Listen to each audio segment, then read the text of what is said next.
guys, I am Chiana Cho. Welcome back to my channel. And these 2 days I just keep recording so many videos, and I was just so cold just now, so I add this purple sweater, and actually I wear it inside out, like you guys can see it.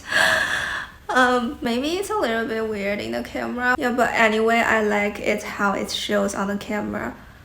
Today's video gonna be the last part of my top 5 top 10 series. It is a top 10 documentary bucket list. I think I will just make this video as an English version one, cause 9 out of the 10 in my film list is made by the Western country, and all of the subtitle captions are in English. It's much easier. Okay, one thing I want to mention is if any of you guys are interested in any of the film, any of the documentary, you guys can just check it out on the Netflix.com Netflix platform. There's nothing to hide here. About 15 years ago, documentary, this word in my mind is something really academic, something really scientific. Usually like the biology or the science teacher, history teacher, they will show them in the class, and usually it's be very long and very boring. I don't know any of you guys or some of you guys still have this stereotype or still have this same thoughts as me the 15 years ago, but I think it's normal. It's so normal. I changed my mind until my first film production class in my college. I started to learn that the documentary is a really big, wide categories, and it's including so many things, not just the Wikipedia stuff. There are a lot of other interesting things we can explore together. And one of the most fun thing about documentary is there always something like hidden behind the documentary, like for the audience. Usually it's appeal some of the social problems and maybe encourage the social movements or the other protests in the future. And it will just like it will helps like the society for a better society. And sometimes if you are so boring at home, like quarantine, or you just want to stay home, but you don't want to do like the TikTok thing, like it's so toxic, or you want to like watch something meaningful, I think in this time the documentary is your best choice. They're full of knowledge, and it may bring you a lot of surprise, a lot of different perspectives. Yeah, let's just jump to my list now. The first one is called Social Dilemma, and it's showed on the year 2020. It's just a very famous and popular one. A lot of you guys may already heard it. And I watched this documentary just right after this documentary firstly came out. There are 38 million viewers in the first 4 weeks, and more than 1,700 press mentioned this film. The initial purpose of this documentary is to create the social awareness, maybe for campaigning, and ultimately it can help the change of the how technology company is designed, regulated, and used. So in a very quick summary, the technology can be a very powerful tool to keep us connected and promote our self-awareness, self-expression, and help the movement grow. However, the surveillance-based business model that powers the social media and search platform is actually creating the harms that increasingly toxic and outweigh the benefits. The unintended consequence of this constant connection are catching up with us in the form of the mental health issue, the erosion of a shared truth, and a fundamental breakdown in our ability to relate with one another. And this film suggests us to take back our control of the technology. And you can do something like turn off the algorithm recommendation and turn off some unimportant notification, or you can leave some time that's with yourself or with your family, but without the phone, without the technology stuff. This documentary is keep appealing us. Don't let the technology control over us, over what we think, we act, and live our lives. Actually, I don't remember any of the detail or the plots or the character of this documentary, but the things I remember very clearly is the strong imagery and the seamless connection between each scenes, and I like the clear structure. Step by step, the flow of the film is straightforward and very clear. The second one is called I Am Mary's from 2018. This documentary is an autobiography of a very common 17 years old girl called Mary's. She survived from the serious anxiety, depression, life-threatening anorexia nervosa. Mary's find her own way to healing and self-acceptance through this long way. Through fearlessly authentic testimony, personal artwork and poetry, and a devoted yoga practice, she travels from desperation to inspiration. There's a quote also inspired me. Forgiveness is a gift. Mental illness isn't something we can control. It's only something we live through. Every day, I strive to prove to the world that things we are handed only serve to make us more compassionate, more understanding, more relatable. I watched this documentary in year 2019. I was so inspired by this brave and strong girl, and I started my own yoga journey. So I will talk a little bit about yoga. For me, when I was already very occupied, I was so tired, I will choose the candlelight night yoga.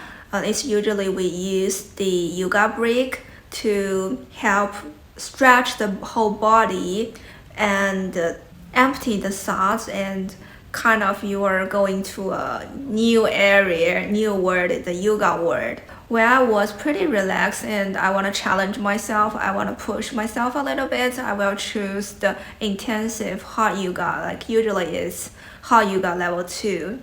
The favorite pose I like is called the child pose.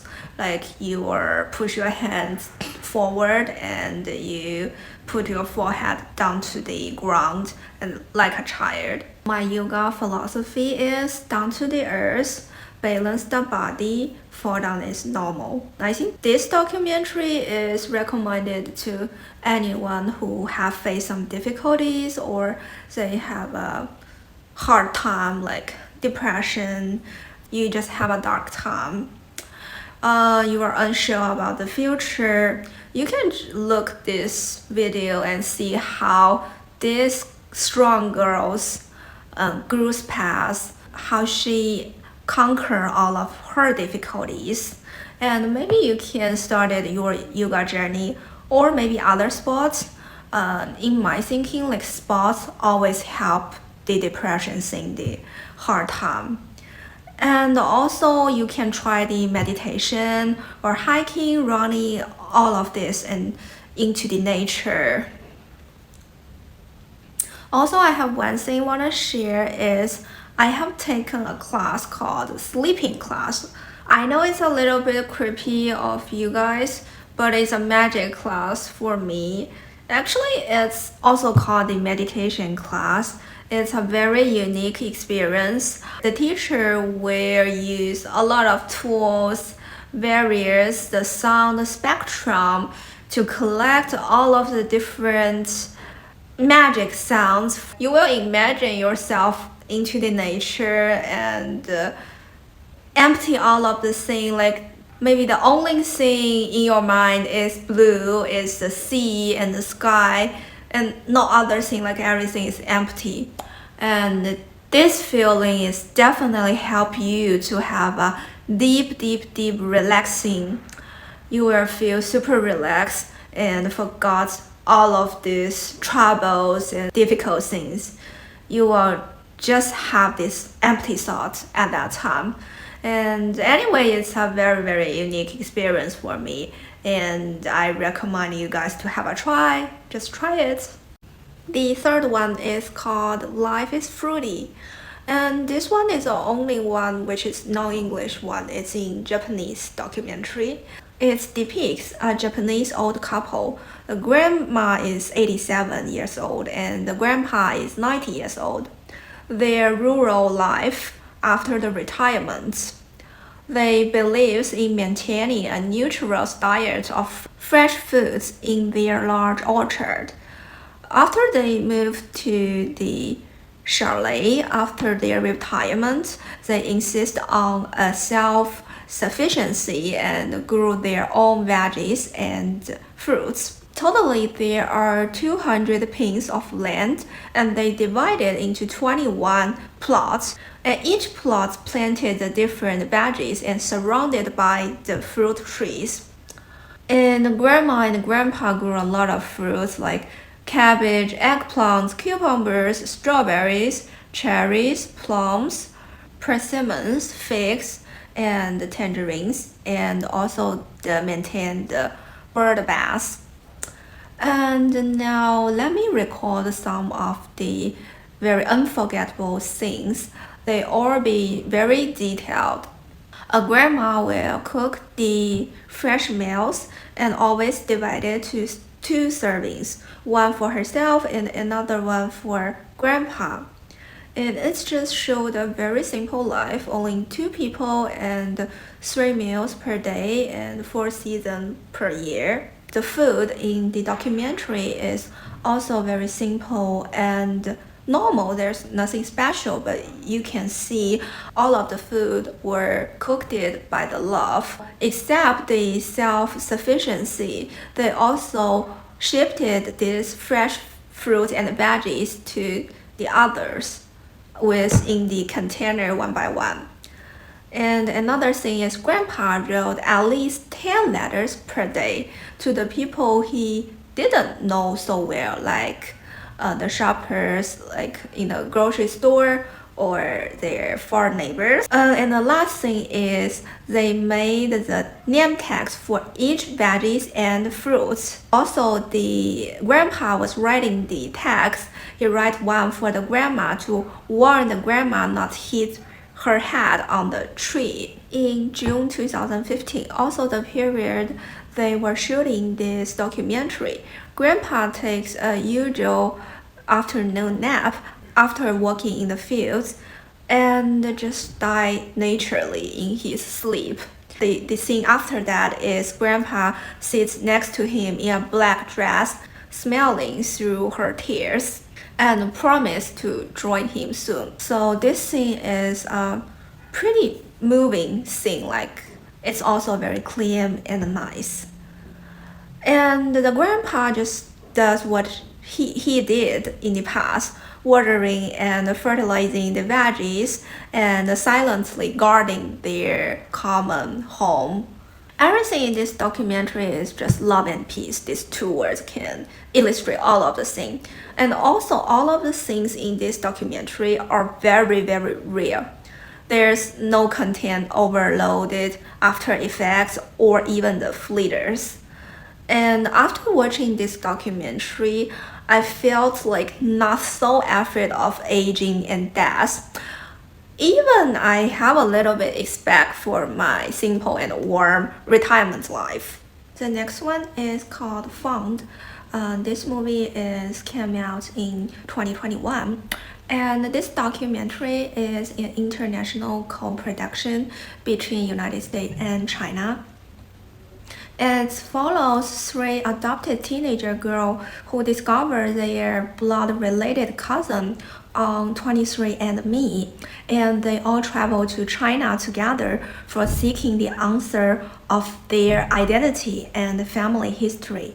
And that's it. It's a very, very, very simple story, but it is strongly related with me. I mean, not experience related, but more likely be emotional related. So firstly, I will give you guys a little bit the historical background. So that time, the extensive adoption happened because the implication of the one-child policy in China. So there are so many Americans or the Western people were adopted Chinese child, the abandoned child. I will talk one of the people I knew before. So when I was 17, I studied abroad in the United States, and I met a friend in the radio station in my school. And at that time, my English is not so good, but I remember she told a long story, but I remember the word abandon. So I asked her again for reassure this is a word she wanna say. And she confirmed. She said, yeah, she was abandoned by her biological family. And she also said she don't want to meet her biological family again because they abandoned her. They don't actually talk or contact about 20 years. So it's only like suddenly she want to connect with her biological family, so it is reasonable. She mentioned she almost cannot say any Chinese, but she really wanna went to the China and she want to learn the culture. She want to go to the Great War. Yeah, she wanna do a lot of things because she almost didn't leave like United States. Yeah, she didn't go to a lot of places like in about 20 years something. She just be in this small town. The story I just told is I want to say like this thing is happened, it's very real. It's just happened around us. Although I am not the Asian American, I don't have much experience of the discrimination or others, and I don't have the feeling of limbo between too white or too Asian. A lot of teenagers I knew, they were so struggle and they have a very, very hard time to find their identity, whatever it is, the culture or the religion or even the gender. Yeah, so luckily I am so yellow, so I don't have any of that experience. I have wrote a script called Mirror, and it's talk about a story of an Asian American girl who grew up and firstly deny her identity and lastly to embrace her identity. Yeah, so I just always have this story in my mind. Yeah, so one question here, what's your identity? So if you never heard this word identity, make sure you just watch this movie, then you know what is the identity. In short, identity is something unique to distinguish it's you, not others. And it is super, super important for everyone. It is something that others don't have, only you have, and it's led you to stand out. Yeah, but just remember the identity is a whole thing. It's not a single one, but like they bond together, they combine together. So for example, me, my identity is ethnic Han, an Asian women storyteller, product designer, problem solver, international student, Web3 builder. All of this shape my entire experience so far, not independently, but as a whole. And my culture, my race, my nationality give me the boundless energy. I am pretty thankful for my parents can send me out to study abroad when I was 16. Then I can know like, oh, everyone has the identity and it proves who you are. This is what I know when I was pretty young, so it's a good thing. The fifth one is my Octopus Teacher in 2020. 2/3 of this documentary was filmed underwater, and it shows how beautiful, how smart, how adaptable the octopus is. The protagonists tell the audience we human beings have a lot to learn from the octopus. It's shot in the South Africa and near the Cape Town. The protagonists followed and interact with one specific octopus almost every day for almost 1 year. Yeah, so it's a long time. And he tried to build an intimate relationship with this octopus, with her. They play together and allow him to see how she sleeps and live and eats just the octopus daily life. It has a quick adaptability to avoid the predator. and she chased by a shark for 2 times actually. The first time she injured like harshly, and the second time she successful escape, and she learned from her past experience, and she also learned a lot of new skills. And actually she recovered very quick. It takes just only about like 100 days to recover all of her body from the serious injury. And she pre the food, and she learned from the experience. After a clean life, after this piece, she mating with a male octopus and producing a lot of numbers of the eggs. She died naturally while tending to her eggs. And lately, a shark scavenges her dead body and carry it off. So this is the story. And a quick quote. She is slowly dying and timing her death exactly for the hatching of those eggs. She sacrificed her own life for her young. Through this documentary, you will feel like fresh from your eyes. It's kind of you bought a free ticket, like you go to the aquarium, you see a lot of magic things, like everything is so blue underwater. It's just so beautiful. And then you know how the fragility of the life. We may have more humanity's connection with the nature, and hopefully one day in the future I can see these beautiful living things by my eyes, but I cannot swim, so it's a long distance for me.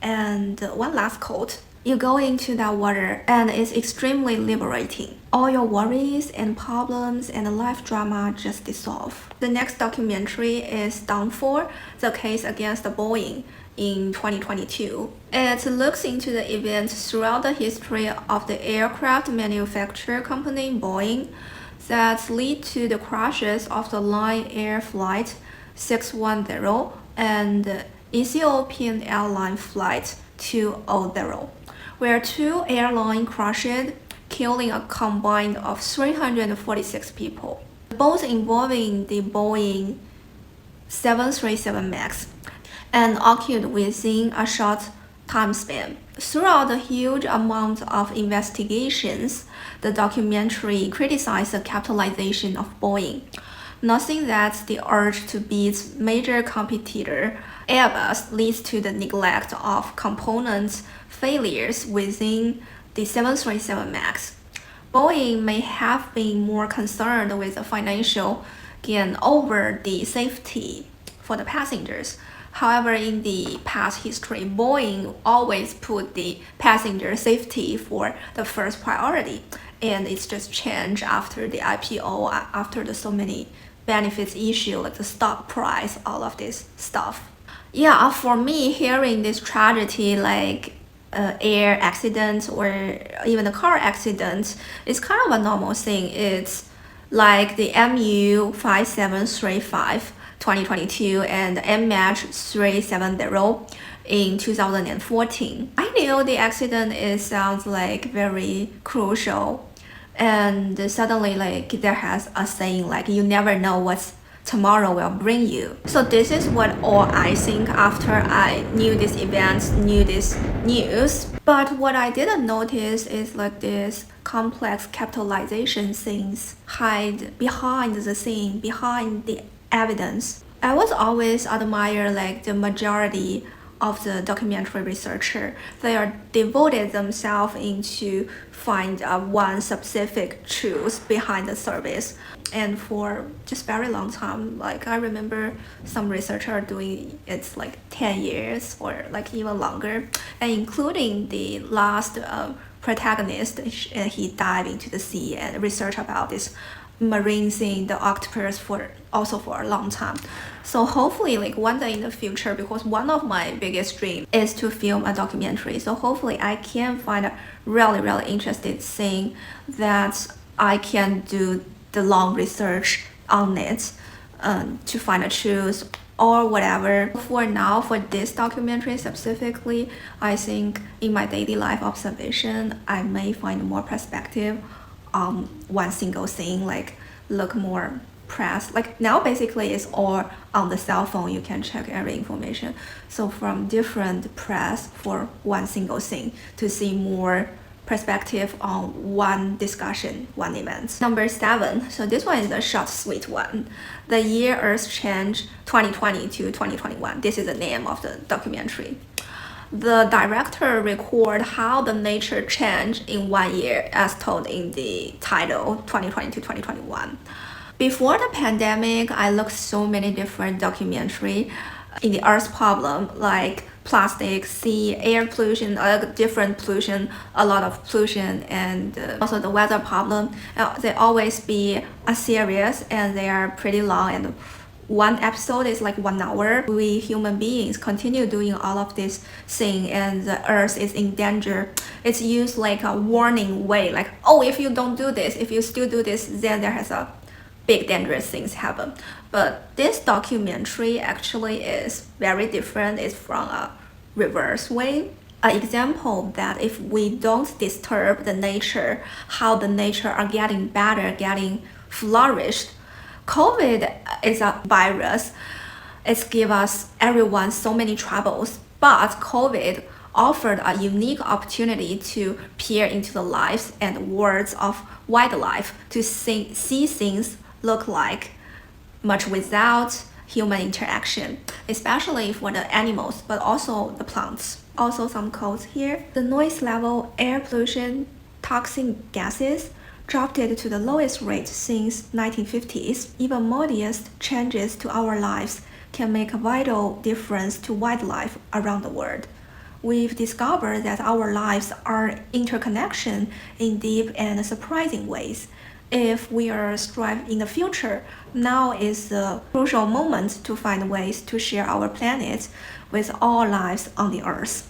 So the impact of lockdown, of the quarantine, won't last forever, you know it.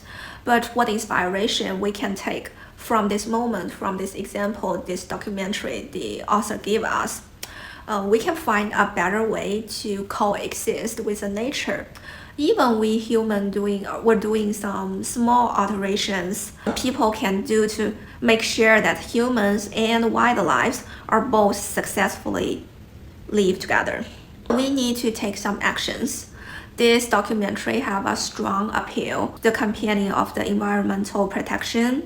It have a strong preference, but I love how the narrator were telling this observation with so many evidence, very coherent. We finally going to the last 3 in my list. The Inventor, it revolves around Elizabeth Holmes and her former company, Theranos. So before analyzing anything, I want to say this company name is really extraordinarily great because it's easy to pronounce and the meaning is very clearly. It is the integration of therapy and diagnosis, so it's come to Theranos. So I really like it. A very successful company name is the half of the success. It's a little bit exaggerated, but it is the truth if you started to do a product, a company.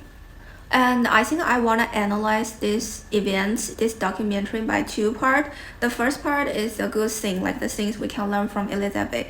And another part is like, what is the problem? Why it didn't success? Why it's called a big scandal, a big fraud?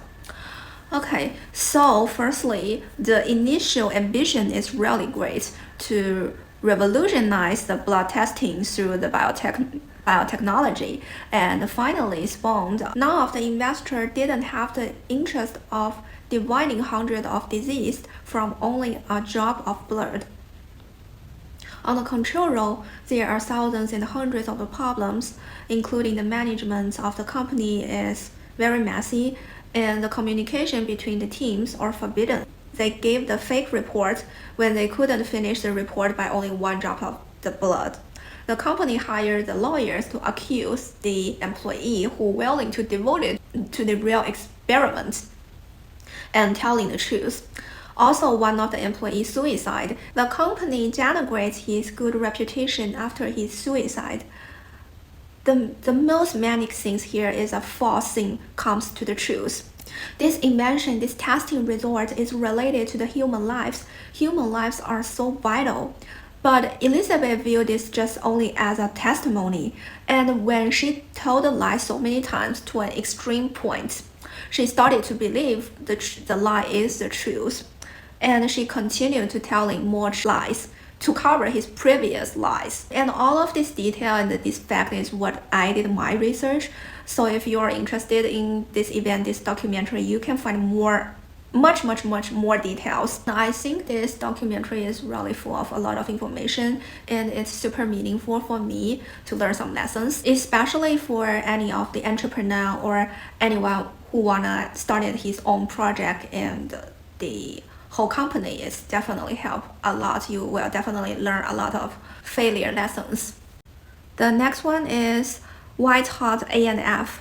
It talks about something behind this super white brand, the fashionable brand at that time, Abercrombie. Actually, their branding is to sell a dream.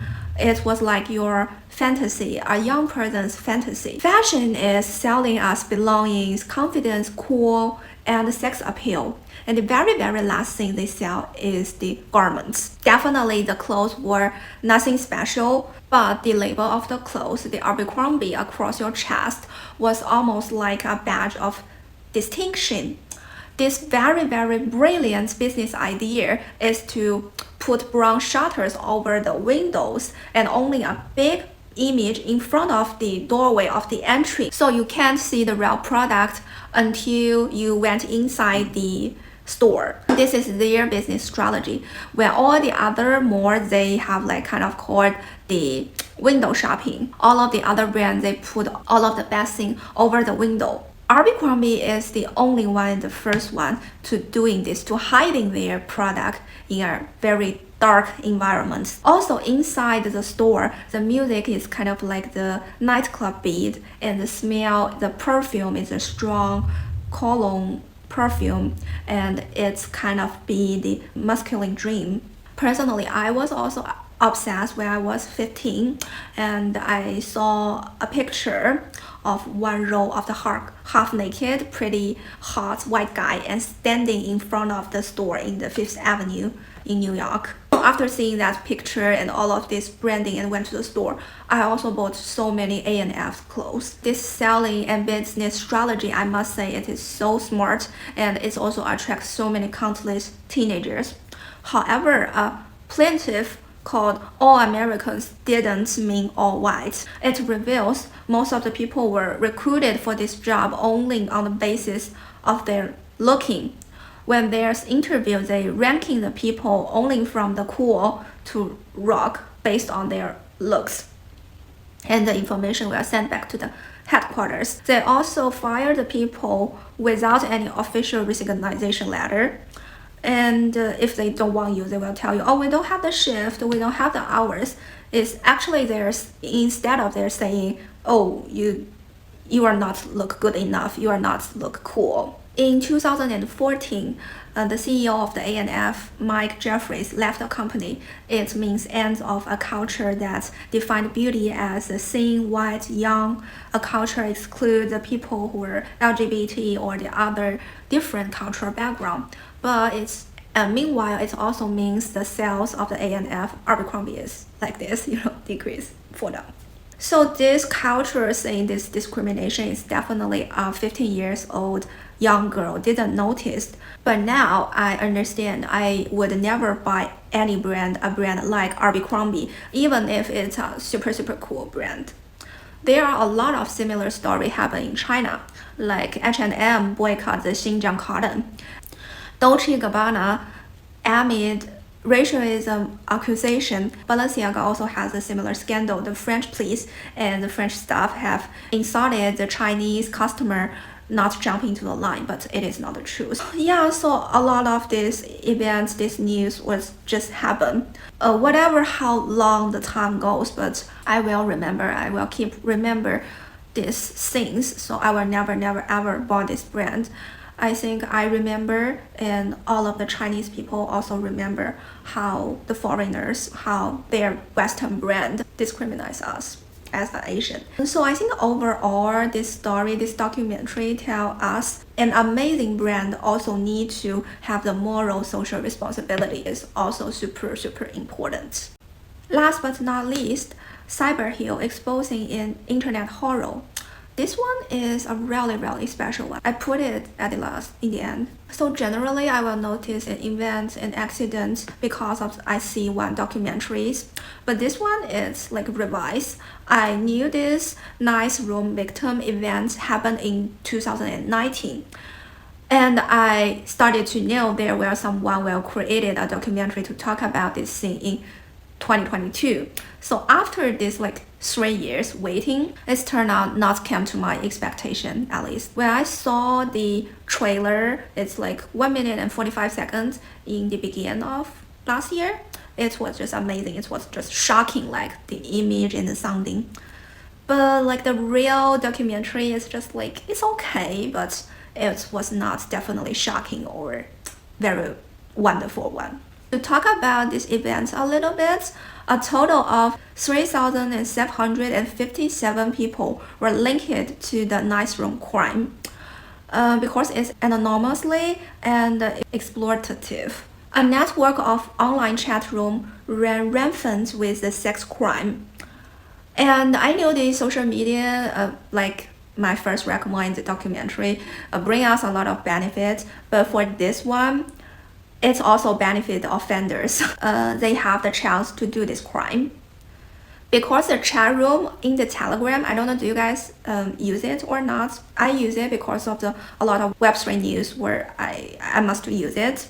It is pretty flexible and they can constantly create it and delete it, the group just immediately. Also, everything was anonymous and deleted when you just log out. So it just didn't have any record. And also for the victims, once you click on the link, your information was leaked, like the IP address, the phone you use, and even the other's phone and router and the Wi-Fi, all of this just leaked. So it is so hard for the police to find the rabbits, goddess, and backsong, all of these internet people, the cyber master. And they knew this cyber rule very well, better than anyone, better than the police, better than you, better than me, and also the loophole, they can know what they want to do. The researcher didn't know any of the real name, any real address, all of the thing is in the internet is anonymously. It's like finding a needle in the haystack. All of the transaction were also through the cryptocurrency, so it's harder to find the real private information. So there's no transaction. All of the thing is on the blockchain. So this is all about the plot and about the event itself. So let's talk a little bit about the shooting. You can see each scene is pretty attractive. I can put some screenshots like bottom here. They are dark and bloody with like a lot of red and black shadows, and also the sounding is also very horroring. But when you put each scene together, I don't see a clear storyline.